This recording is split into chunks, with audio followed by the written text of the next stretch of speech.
Hi friends.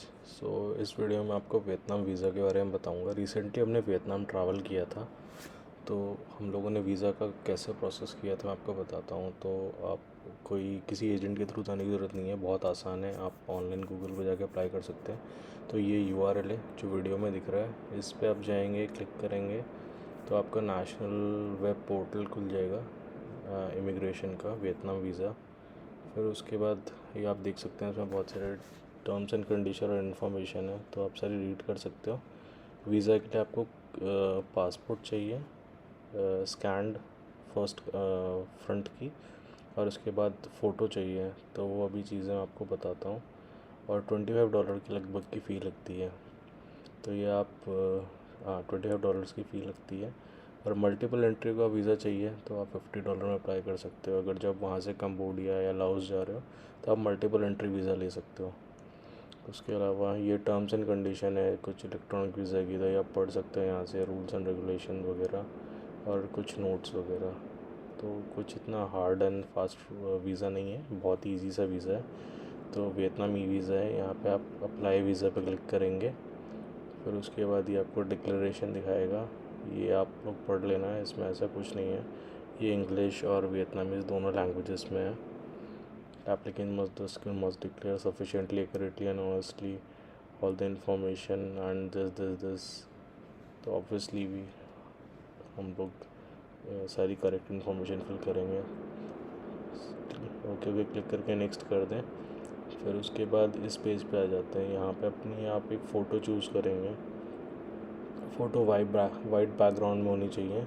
और उसके बाद डिटेल्स हम आपको अभी बताते हैं फ़ोटोज़ की कैसे होनी चाहिए। पहले ये फ़ोटो हम लोग अपलोड कर लेते हैं। फ़ोटो आप कहीं से भी खिंचवा सकते हैं या फिर बहुत सारे मार्केट में ऑप्शंस हैं अवेलेबल। तो इस तरह से फ़ोटो होनी चाहिए वाइट बैकग्राउंड में। और फ़ोटो का साइज़ यहाँ पे ऊपर मेंशन है, 4x6 सेंटीमीटर की फ़ोटो होनी चाहिए। जेपीजी या जेपीईजी फॉर्मेट होना चाहिए। 2 MB से लेस फ़ोटो होना चाहिए। और बग वगैरह इसमें जैसे स्ट्रेट फेस होना चाहिए, हैट नहीं होना चाहिए, ग्लासेस नहीं होने चाहिए। इस तो इन्फॉर्मेशन आप पढ़ सकते हो। फिर उसके बाद पासपोर्ट की फ़्रंट पेज ले लेंगे हम लोग। तो जाते हैं, पासपोर्ट का फ्रंट पेज लेते हैं। फिर उसके बाद आप फ्रंट पेज अपलोड करोगे तो फिर ये फेस मैच करेगा। इनका एआई एनेबल्ड सॉफ्टवेयर है, तो ये मैच करता है। तो जैसे हमारा 77% मैच कर दिया है इसने। तो आप लोग देख लेना, मैच होना ज़रूरी है। वैसे मैच कर देता है ये। तो फ़ोटो उस तरह की देना कि वो रिकॉग्नाइज़ कर सके जो इनका ये सॉफ्टवेयर है। और उसके बाद कुछ डिटेल्स है वो खुद ले लेगा। तो हमारी डिटेल्स इसने ली थी, लेकिन उसने गलत भर दी थी डिटेल्स। तो यहाँ पे हम लोग सही कर लेते हैं। और ये पासपोर्ट के हिसाब से आपको डिटेल्स भरनी है। तो यहाँ पे सरनेम आ जाएगा, इसने फर्स्ट और लास्ट नेम दोनों ही डाल दिए हैं। मिडिल नेम हमारा कुछ नहीं है, तो फिर हम लोग उसको छोड़ देंगे। सरनेम यहाँ पे डाल दिया है। यहाँ पे हमारा फर्स्ट नेम आ जाएगा। और फिर उसके बाद हम लोग यहाँ पे डेट ऑफ बर्थ भर लेते हैं अपना। और नेक्स्ट है आप मेल फीमेल चूज़ कर सकते हैं। फिर नेशनलिटी, जो भी आपकी नेशनलिटी है वो चूज़ कर सकते हैं। फिर उसके बाद आइडेंटिटी कार्ड का ऑप्शन है, तो उस ऑप्शन में किसी चीज़ की ज़रूरत नहीं है क्योंकि वहाँ पे हैशटैग नहीं है। फिर उसके बाद अपनी ईमेल डाल लेंगे। तो ईमेल बड़े ध्यान से डालेंगे क्योंकि जो आपको वीज़ा का एक आईडी होती है वीज़ा की, तो वो आपके ईमेल पे आएगी। और आपका वीज़ा भी आपको ईमेल पे आएगा, और या फिर आप वहाँ पे जाके इनकी वेबसाइट पे जाके डाउनलोड भी कर सकते हैं। तो फिर उसके बाद जैसे कि यहाँ पे लिखा हुआ है कि will send, please follow the instructions to active your e visa from Vietnam account. फिर रिलीजन भर लेंगे। प्लेस ऑफ बर्थ कौन सी है, प्लेस ऑफ बर्थ डाल लेंगे। ईमेल दोबारा से डाल के इसको रिकन्फर्म कर देंगे।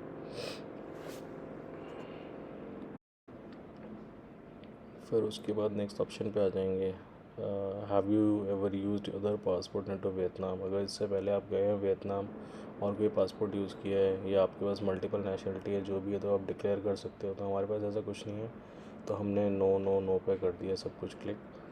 और फिर उसके बाद रिक्वेस्टेड इन्फॉर्मेशन, आपको सिंगल एंट्री वीज़ा चाहिए या मल्टीपल एंट्री वीज़ा चाहिए? हमें सिंगल एंट्री वीज़ा चाहिए। और उसके बाद कब से कब तक वीज़ा चाहिए हमें? तो ये 90 डेज़ से कम होना चाहिए ड्यूरेशन। 90 डेज़ के अंदर अंदर आप कोई भी डेट डाल सकते हो, आपको कितने दिन के लिए वीज़ा चाहिए। जैसे कि हम लोग जा रहे थे लगभग 15 से 17 दिन के लिए, तो हम लोगों ने उसी हिसाब से अपने डेट्स फिल कर दिए हैं यहाँ पे।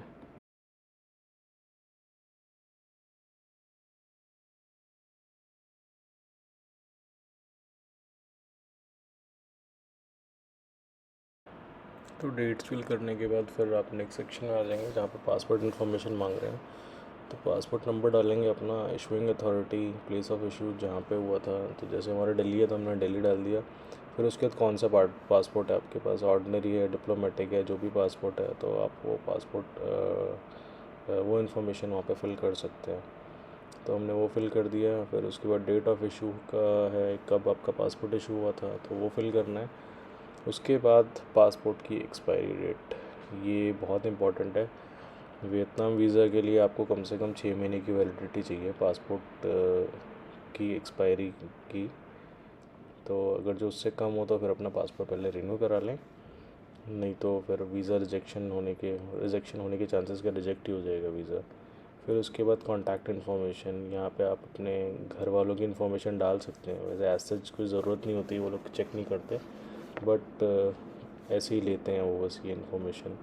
तो यहाँ पे आप अपना एड्रेस डाल सकते हैं। फिर उसका कॉन्टैक्ट नंबर है, टेलीफ़ोन नंबर है। फिर उसके अंदर इमरजेंसी कॉन्टैक्ट में आप डाल सकते हैं अपने पेरेंट्स वगैरह का नंबर, या जो भी है रिलेशनशिप में कौन है वो डाल सकते हो। यहाँ पे भी कुछ ज़्यादा ही डॉक्यूमेंटेशन वगैरह, मतलब इन लोगों ने कुछ ज़्यादा ही इन्फॉर्मेशन मांगी है। वैसे इतनी इन्फॉर्मेशन की ज़रूरत होती नहीं है। और अभी शायद वीज़ा को लेके गवर्नमेंट थोड़ी सी स्ट्रिक्ट भी हो गई है, तो शायद इस वजह से कि कोई फालतू में वीज़ा अप्लाई ना करे, तो इस वजह से शायद ये बहुत ज़्यादा इन्फॉर्मेशन मांगते हैं आजकल। तो ये इन्फॉर्मेशन हम लोग भर लेते हैं। फिर उसके बाद अभी आ जाएंगे फिर हम लोग current address, current residential address. तो हमारा परमानेंट और करंट सेम एड्रेस है, तो ये हमने सेम डाल दिया एड्रेस। फिर उसके बाद टेलीफ़ोन नंबर, जो भी आपका, जिसका आप नंबर जिसका आप कांटेक्ट दे रहे हो, जो भी आपका इमरजेंसी कांटेक्ट है, तो यहाँ पे उनका नंबर डाल दीजिए। फिर उसके रिलेशनशिप क्या है, मदर फादर सिस्टर जो भी है वो डाल दो यहाँ पे। और फिर उसके बाद आ जाते हैं नेक्स्ट उस पर। यहाँ पे ऑक्यूपेशन डिटेल्स देनी है आपको अपनी। तो आप किस तरह का काम करते हो, बिजनेसमैन हो, एम्प्लॉय हो, कोई प्राइवेट जॉब करते हो, तो उस हिसाब से यहाँ पे चीज़ें आप सेलेक्ट कर सकते हो। या स्टूडेंट हो तो स्टूडेंट सेलेक्ट कर सकते हो। फिर ऑक्यूपेशन इन्फो, मतलब किस पोजीशन पे हो, या फिर मतलब किस तरह का काम करते हो, जो भी है वो आप यहाँ पे भर सकते हो। कंपनी का नाम वगैरह है वो आप भर सकते हो। ये बस ऐसे ही ये लोग अपनी इन्फॉर्मेशन के लिए मांगते हैं। इसका कुछ लेना देना नहीं है कि आपको एयरपोर्ट पे चेक करेंगे कि हाँ इस कंपनी में काम करता है नहीं करता, ऐसा कुछ नहीं है। ये बस अपने अपने इन्फॉर्मेशन के लिए लोग लेते हैं। शायद अपना डेटा वगैरह मैनेज करते होंगे कि किस तरह के लोग कितने ट्रैवल कर रहे हैं वियतनाम में, तो इस वजह से। तो उसके बाद अपनी कंपनी का नाम वगैरह, एड्रेस वगैरह, जो भी डिपार्टमेंट है वो सारी चीज़ें भर देंगे। कंपनी का मोबाइल नंबर मांगेंगे, लेकिन आप अपना मोबाइल नंबर डाल सकते हैं, ऐसा कुछ नहीं है। फिर उसके बाद information about the trip, trip की इंफॉर्मेशन मांग रहे हैं ये purpose of entry obviously tourist, tourist डाल देंगे। फिर उसके बाद आपकी एंट्री डेट कौन सी है, और उसके बाद नंबर ऑफ़ डेज़। फिर उसके बाद वियतनाम वाला फ़ोन नंबर, जब तक आप वहाँ पहुँचोगे नहीं तो नंबर कैसे लोगे, तो ये आप इग्नोर कर सकते हैं। फिर उसके बाद वियतनाम में कहाँ पे रुक रहे हो आप, तो अगर जो आपने पहले हॉस्टल या होटल ऑलरेडी बुक कर रखा है तो आप उस हिसाब से यहाँ पे इन्फॉर्मेशन डाल सकते हो। नहीं तो आप गूगल पे सर्च कर सकते हो कोई भी हॉस्टल या होटल, वहाँ का आप एड्रेस डाल सकते हो। बस वियतनाम वीज़ा में ये है कि ये एग्जैक्ट एड्रेस मांगता है, तो आप कोई भी होटल वगैरह हॉस्टल वगैरह जो भी सर्च करो तो उसका एग्जैक्ट एड्रेस डालना है यहाँ पे। जैसे कि हम लोग वहाँ पे सेंट्रल बैकपैकर में रुके थे हनोई में, लेकिन अभी देख लेते हैं यहाँ पे जो भी मैड मंकी डाल लेते हैं। मैड मंकी की डिटेल्स वगैरह डाल देंगे। तो यहाँ पे हमने हॉस्टल का नाम डाल दिया है और फिर उसके बाद यहाँ पे प्रोविंस भी मांग रहा है, कौन सी प्रोविंस या सिटी में है ये हॉस्टल। तो एग्जैक्ट इसकी इन्फॉर्मेशन हम सर्च कर लेते हैं गूगल पे जाके। तो ये हम गए गूगल पे, हमने सर्च किया नाम, अभी देखते हैं रिज़ल्ट में मैड मंकी हनोई आ गया है। और इसके बाद ये इसका एग्जैक्ट एड्रेस है, इसको कॉपी पेस्ट करके यहाँ से हम लोग वहाँ पे जाके पेस्ट कर देंगे इसको। तो हम इसे यहाँ पे पेस्ट कर देते हैं, फुल एड्रेस यहाँ पे डाल दिया। फिर अब ये प्रोविंस मांग रहा है, कौन सी प्रोविंस या कौन सी सिटी में। तो अभी वहाँ पे जाते हैं, सर्च कर लेते हैं कौन सी प्रोविंस में है ये। यहाँ पे ये है हनोई सिटी।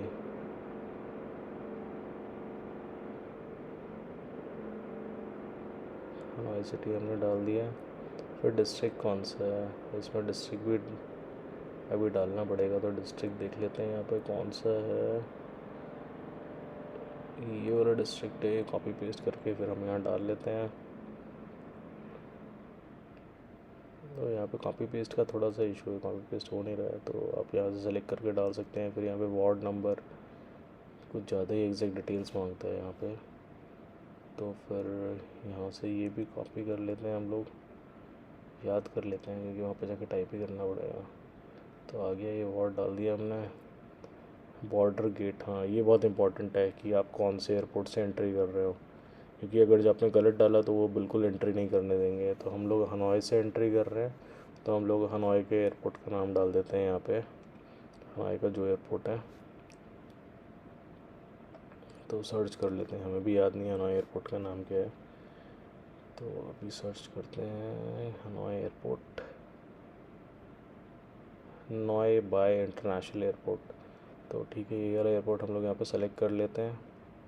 फिर सेलेक्ट करने के बाद बॉर्डर ऑफ एग्ज़िट, तो हम लोग हो ची मिन्ह से एग्ज़िट कर रहे हैं, लेकिन एयरपोर्ट का नाम हमें नहीं पता। तो हम लोग सर्च कर लेते हैं हो ची मिन्ह में कौन सा एयरपोर्ट है। तो हो ची मिन्ह में है तान सो ना इंटरनेशनल एयरपोर्ट।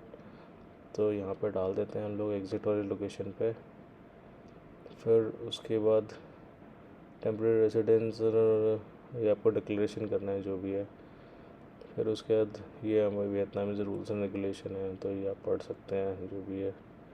फिर उसके बाद चलते हैं नेक्स्ट सेक्शन पे, एजेंसी और ऑर्गेनाइजेशन एप्लीकेट इन वियतनाम। नहीं, ऐसा कुछ भी नहीं है। Do you have relatives in Vietnam? No relatives, we are Indian, we don't have relative in Vietnam. फिर उसके बाद अगर जब पे कोई बच्चा ट्रैवल कर रहा है तो बच्चे की डिटेल्स यहाँ पे डाल सकते हैं। हम लोग तो सोलो ट्रैवल कर रहे थे, तो फिर उसके बाद हमें यहाँ पे कोई डिटेल्स डालने की ज़रूरत नहीं है।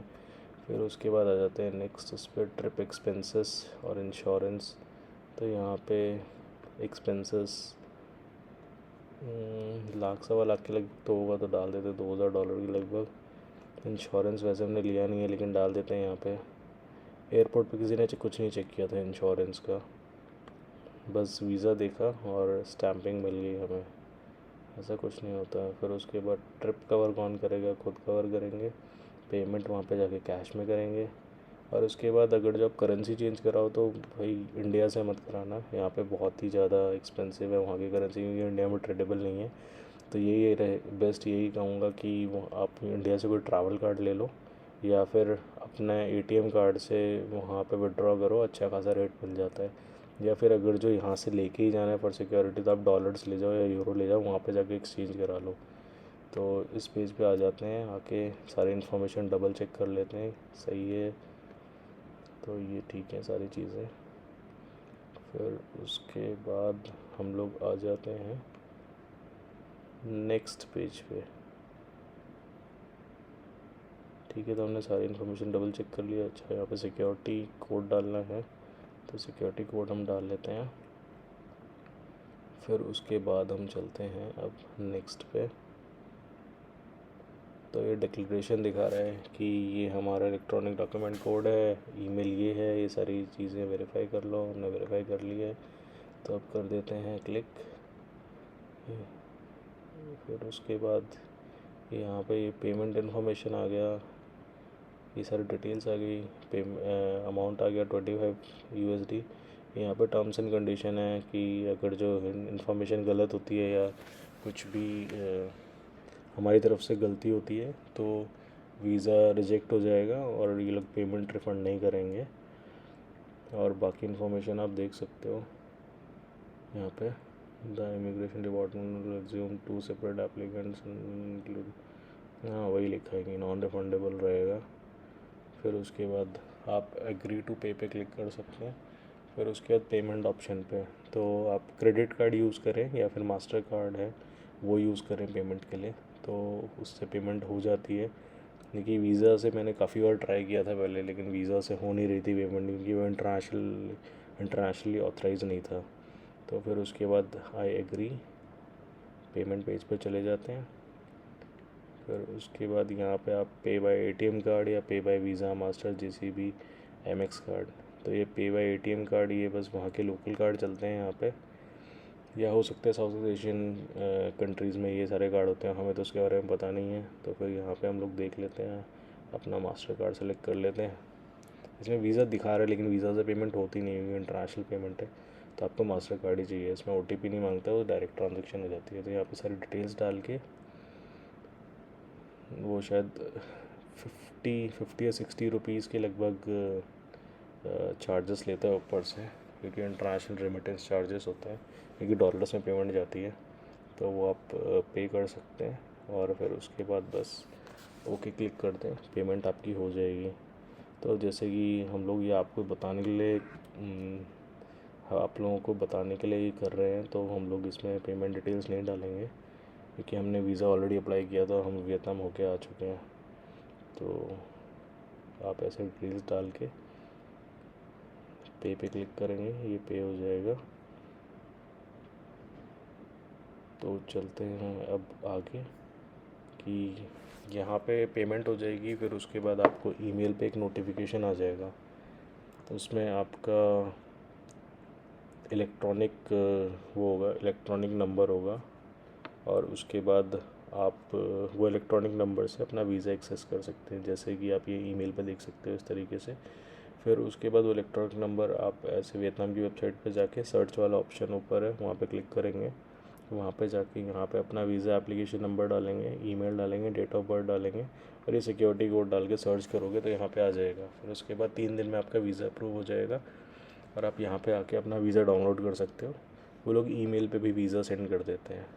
तो दोस्तों ये एक सिंपल सा प्रोसेस है वियतनाम वीज़ा का। उम्मीद करता हूँ कि आपको वीडियो अच्छा लगा and thank you so much for watching the video. और आने वाले टाइम में वियतनाम की सीरीज़ भी डालूँगा, तो let's continue. Thank you so much guys for your support.